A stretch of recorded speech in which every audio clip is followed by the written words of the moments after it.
Hey everyone, it's Ben Hardy here, and in today's we'll be reviewing the new Toyota Grand Highlander Platinum, and we're going to find out if Toyota is now a luxury brand because they're building cars like this. Before we get into this video, I want to give a huge shout out and thank you to the Larry Miller Toyota here in Murray for giving me some time with this Grand Highlander. I'll include a link to their website in the description down below so you can check what they have currently. And then on a side note, if you want to save time and money the next time you purchase a car, link to my car buying guide in the description down below. Let's get into it.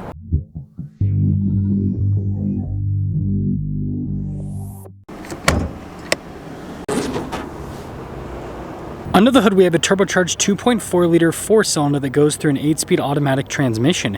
Fuel economy is 20 around town and then 26 on the highway, with power outputs being 265 horsepower and then 310 pound-feet of torque. Now, before we move forward with this review, I do want to mention, if you want to see more videos just like this, then I recommend you subscribe because I post content every single day. So starting with the hood on the Grand Highlander, I think it looks really cool, especially with this paint color. You can see pretty distinctive lines. And then popping down below, look at the headlight design here on the Grand Highlander. You can see you've got the little fog light just down below that. And they got this nice chrome trim across the grille. You can see the bottom portion of the grille has been blacked out. But putting it all together, pretty cool looking front end overall. Now on the side here, our tire wheel setup is 255, 55, 20 in the front and over in the rear. You can see with the wheels, you've got the chrome finish on them. Really nice with the fender flares there, and I like how the fender kind of pops out a little bit as well. You can see the rest of the bodywork here on the side. And then we do have some chrome trim there at the bottom of the windows. And then here is your full side profile with the Grand Highlander. So here's a quick look at the key fob with the Grand Highlander. It's got the lock unlock function, you got the opening for the hatch, and it says Grand Highlander on the back. Now popping into the cargo area with the Grand Highlander, you guys can see that it's got a decent amount of width to it, but not a massive amount of storage space behind the third row. Still better than a regular Highlander. And then this is actually pretty cool. They give you this little button up here to close it. You also have the lock function that you can do as well. And then look at the taillight design here on the Grand Highlander. Platinum logo down below that, and then taking a few steps back, here's the rest of the rear. Now taking a look at the door panel, we've got a sunshade here in the rear, and you have this nice soft touch trim down below. You can see kind of like some storage spaces, and this is pretty cool for the seats, very Lexus-esque. Perforated all down the center. Got your adjustments and everything there on the side. And getting in, pretty much just slide right across. And then this is pretty cool. You guys can see with the legroom there, pretty solid. And look at the storage pocket right there. And then we've got this for the heated and cooled seats. We also have it for the climate zone in the rear. Got some USB ports as well. And then we kind of have this little cup holder storage area. Now in the third row here, legroom is pretty typical for a third row, so I typically would reserve it for kids. We've got some cup holders and everything here on the side. And then this is nice with the seats. You can see that they've got kind of like this perforated texture in the center, just like the second row.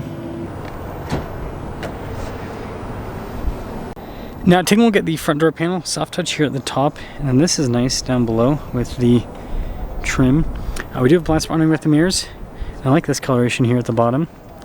We've got all of our window controls here, their mirror adjustments, and then the mirrors do power fold in. We also have memory seat function with this Grand Highlander plaque right there. And then here's the front seat. You can see perforated all down the center portion. And then this does come with heated seat here. You can see for the hatch opening, steering wheel adjustment, and then nice trim on the dash, soft touch all across.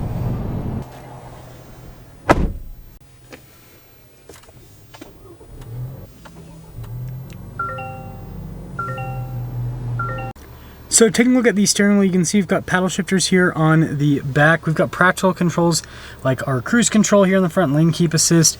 We also have some controls there for the center volume controls as well. And then you can see you've got your regular stocks here on the back. Got this nice digital gauge cluster here in the center, and we can use it to scroll through and kind of change the information that's displayed in the gauge cluster. Has a few different modes, which I think is pretty cool.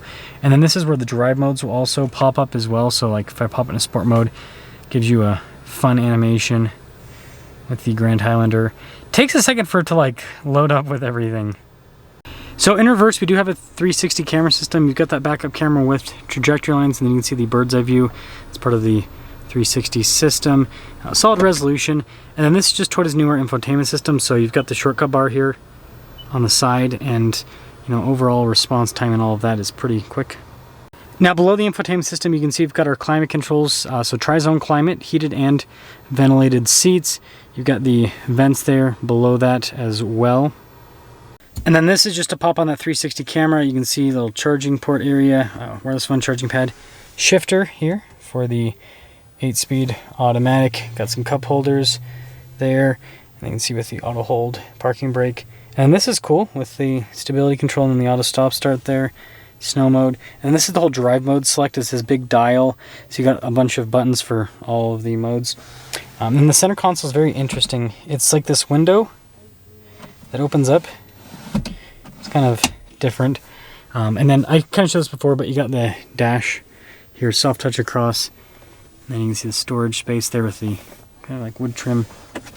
And glove box is pretty big. And then we do have a camera rear view mirror with this as well, so that's another nice feature.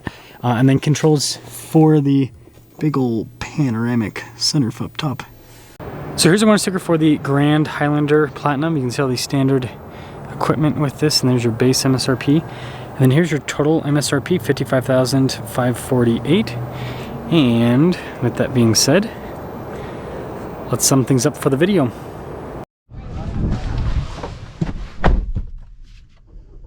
Well, let's talk about visibility. Here's visibility of the hood, heads-up display, both the mirrors, dual blind spotting, and the rest of the rear. Let us set off in the Grand Highlander Platinum. I'm probably not going to have time to do this today, but if I have time another day, there's a Lexus dealership just next door, and if they still have this, which who knows if they will, but if they do, I think it'd be cool to do a TX versus Grand Highlander, because it's like, hey, do you get a base model TX or do you get a Grand Highlander Platinum? I wonder, that might be a question that some of you are wondering. Question some of you are asking yourself. Oh, it's interesting. This is actually not soft touch here. I got that wrong in the walk around.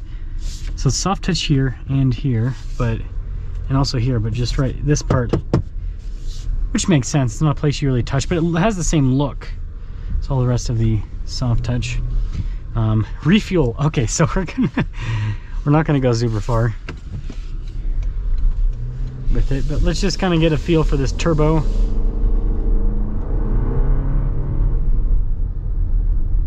Solid power. It's weird. This has just slightly less horsepower and torque than the Tacoma.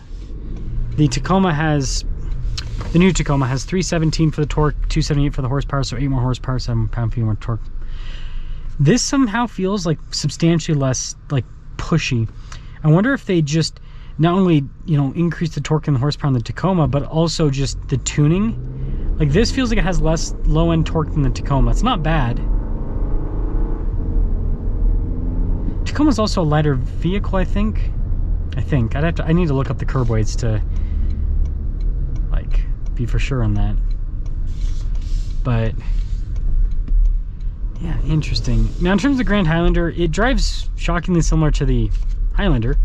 It's just a slightly bigger vehicle, but you've got same powertrain and very, very similar setup, right? Unibody construction, independent front and rear suspension. The reason why you get the Grand Highlander is because you want extra space. That's what the Grand Highlander is all about. With that being said, should you get this over the Lexus TX? Again, I think I need to do that comparison, but I think it's going to depend on what you're looking for. So what I can say is on a surface level, this has a lot of features, and you're going to have to pay a little bit more money to get similar features in the Lexus. And so you're kind of paying for the Lexus looks and the interior and the badge to an extent. So you kind of have to decide for yourself if that is worth it to you. For some of you, it might be. For some of you, it might not be. So let me know if you go Lexus TX or Grand Highlander. Let me know if you want me to put together that comparison. I'll see what I can do.